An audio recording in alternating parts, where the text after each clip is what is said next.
जय श्री श्याम। आज की कहानी है भगवान शिव का सच्चा भक्त।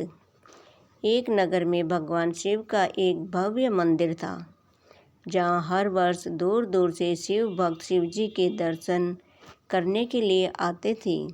श्रावण का महीना था।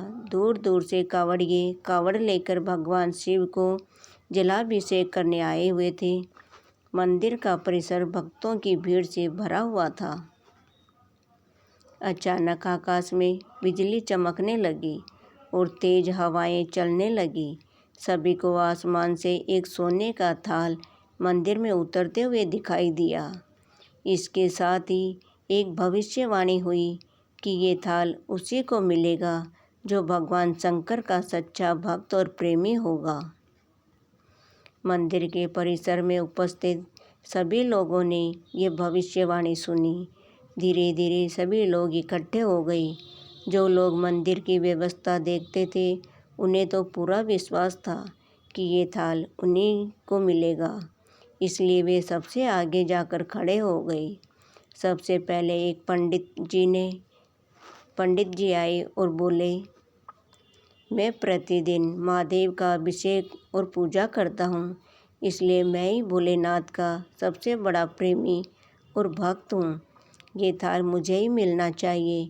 इतना कहकर जैसे ही पंडित जी ने थाल उठाया, थाल पीतल का हो गया। ये देखकर पंडित जी बड़े लज्जित हुए। उन्होंने थाल यथास्थान पर रखा और वहाँ से चले गए। थाल को वापस रखते ही वह फिर से सोने का हो गया। इस प्रकार वहाँ उपस्थित सभी पंडितों ने खुद को आजमाया, लेकिन शायद उनमें से कोई भी सच्चा भक्त नहीं था।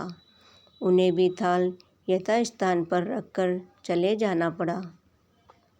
इसके बाद उस नगर के राजा का आगमन हुआ।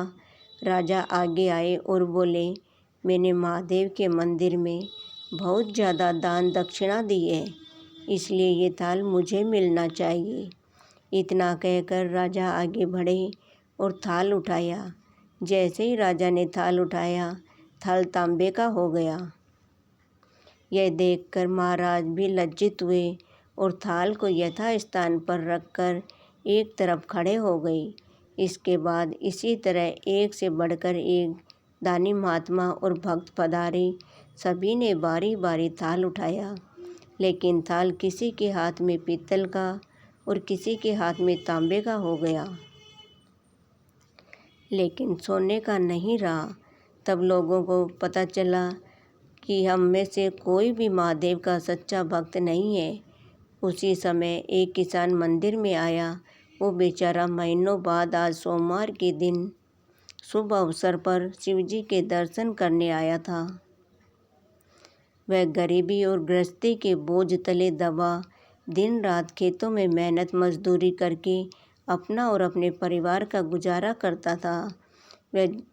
जब वह आ रहा था तो रास्ते में उसे एक भिखारी मिला और उससे कुछ खाने को मांगने लगा। किसान को दया आ गई। जो भी अपने खाने के लिए खाना लाया था, वो उसने उस भिखारी को दे दिया। किसान ने थाल के बारे में भी सुना था, लेकिन उसने कोई ध्यान नहीं दिया। वह सीधा मंदिर में गया और महादेव का पूजन करके बाहर आ गया। जब वह परिक्रमा करके जाने लगा, तभी पीछे से एक व्यक्ति बोला, भाई, तुम भी थाल को उठाकर देख लो, हो सकता है तुम ही ये सच्चे भक्त हो जिसके लिए ये थाल आया है। किसान को लगा वह व्यक्ति उसका मजाक बना रहा है। किसान ने हंसते हुए कहा, भाई, मैं तो कभी कोई पूजा पाठ भी नहीं करता, महीनों में एक आध बार मंदिर आ जाता हूँ, मैं सच्चा शिव भक्त कैसे हो सकता हूँ। वह व्यक्ति बोला, भाई, हम तो थाल को उठाकर देख चुके हैं, हमारी भक्ति तो 2 कौड़ी की भी नहीं है। अब तुम भी अपना हाथ लगा कर देख लो। सोने का थाल मिले न मिले, किंतु ये तो पता चल ही जाएगा कि तुम्हारी भक्ति में कितनी सच्चाई है। लोगों के बार बार कहने पर आखिर उस भोले भाले किसान ने जाकर थाल उठा ही लिया। जैसे ही उसने थाल उठाया, लोगों के आश्चर्य का ठिकाना नहीं रहा। सोने का थाल रोशनी से चमचमाने लगा। यह देख सब लोगों ने खुशी की लहर दौड़ गई। सभी लोग उसके जयकारे लगाने लगे और पूछने लगे कि भाई तुम ही सच्चे भक्त हो। अब हमें भी बता दो कि तुम कैसी भक्ति करते हो जिससे महादेव तुमसे इतने प्रसन्न हैं। तो किसान बोला, भाई मैं तो कोई भक्ति नहीं करता। मैं केवल दिन भर खेतों में काम करता हूँ और थोड़ा समय निकालकर ज़रूरतमंद लोगों की मदद कर देता हूँ। इसके अलावा मैं कोई विशेष कार्य नहीं करता। लोग पूछने लगे, तुम लोगों की मदद क्यों करते हो? किसान हंसते हुए बोला, दूसरों के चेहरे पर मुस्कान देखकर मुझे जो आनंद और खुशी होती है उसे मैं शब्दों में बयां भी नहीं कर सकता। शायद यही कारण है कि महादेव मुझसे खुश है।